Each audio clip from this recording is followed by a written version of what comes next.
Hello students, कल मैंने आपको इम्परेटिव सेंटेंस का इनडायरेक्ट करना बतलाया था।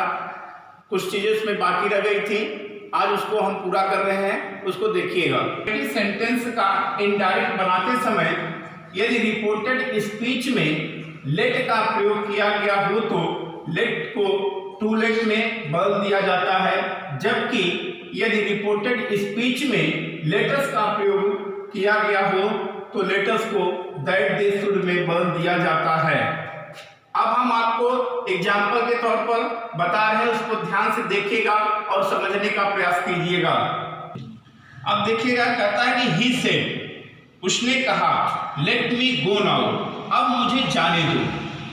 तो अब वह किसी से परमिशन ले रहा है तो निश्चित तौर पर क्या हो जाएगा आपका ही रिक्वेस्ट यानी प्रार्थना कर रहा है, तो he requested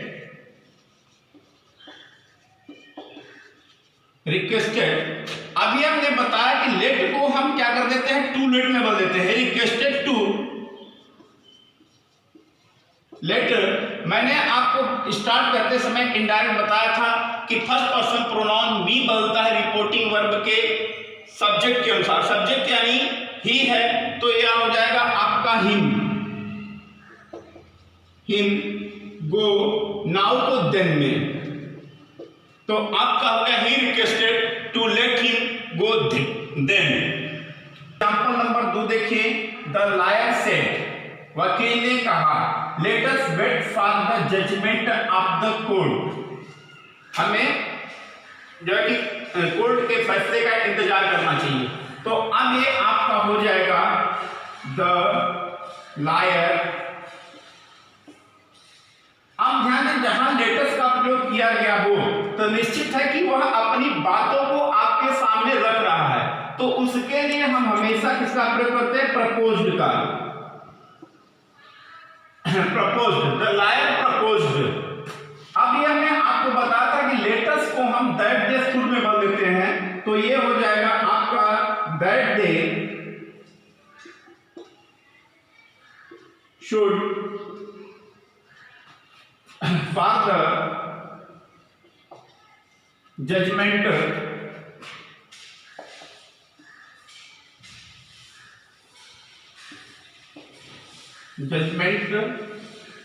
of the court. The liars proposed that they should follow the judgment of the court. तो आपको ये ध्यान देना है कि जहां लेट का प्रयोग किया गया हो उसको टू लेट में बदल देंगे, और जहां लेटस का प्रयोग किया गया है उसको हम दैट दे शुड में बदल देंगे। तो आज आपका यह इंपरेटिव सेंटेंस से यही खत्म हुआ। कल हम आपको प्रारंभ करेंगे एक्सक्लामेटरी सेंटेंस, वह भी आपका 2 दिन चलेगा। तो स्टूडेंट्स आप इसको पढ़िएगा, समझिएगा। स्टूडेंट्स, मैंने आपको बताया था कि मैं मंडे से आपको कक्षा 12th की पोएट्री पढ़ाऊंगा। मंडे को नहीं पढ़ा सका, आज मैं इसको प्रारंभ कर रहा हूं।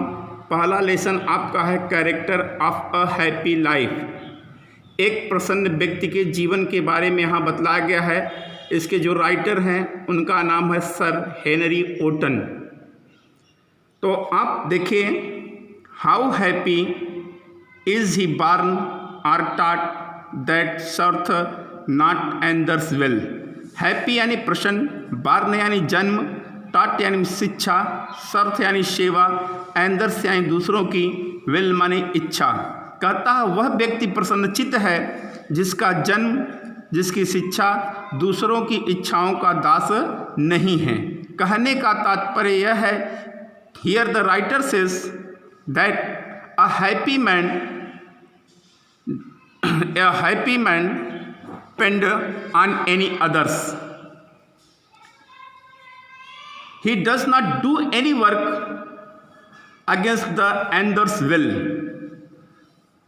He is free what he likes to do. अब देखिए, whose armors is his honest thought and simple truth his utmost skill. Armour माने होता सुरक्षा कवच, ऑनेस्ट थॉट यानी शुद्ध विचार, सिंपल ट्रुथ यानी साधारण सत्य, अटमस्ट स्किल यानी योग्यता, कौशल। कहता है कि उसके शुद्ध विचार, साधारण सत्य और उसकी कुशल योग्यता ही उसकी जो है सुरक्षा कवच होते हैं। कहने का तात्पर्य है यह है कि he has no weapon to protect himself. Only honest thought, simple truth and ability, his only one weapon. Number 2 देखिए आप,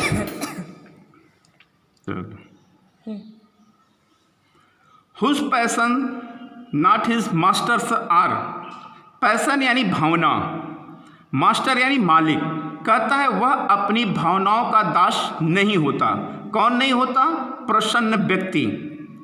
whose soul is still prepare for death. Soul यानी आत्मा, प्रिपेयर यानी तैयार होना, डेथ यानी मृत्यु। जिसकी आत्मा हमेशा मृत्यु के लिए तैयार रहती है, चाहे मृत्यु आज हो जाए चाहे सदियों बाद हो, लेकिन वह मृत्यु से डरता नहीं है।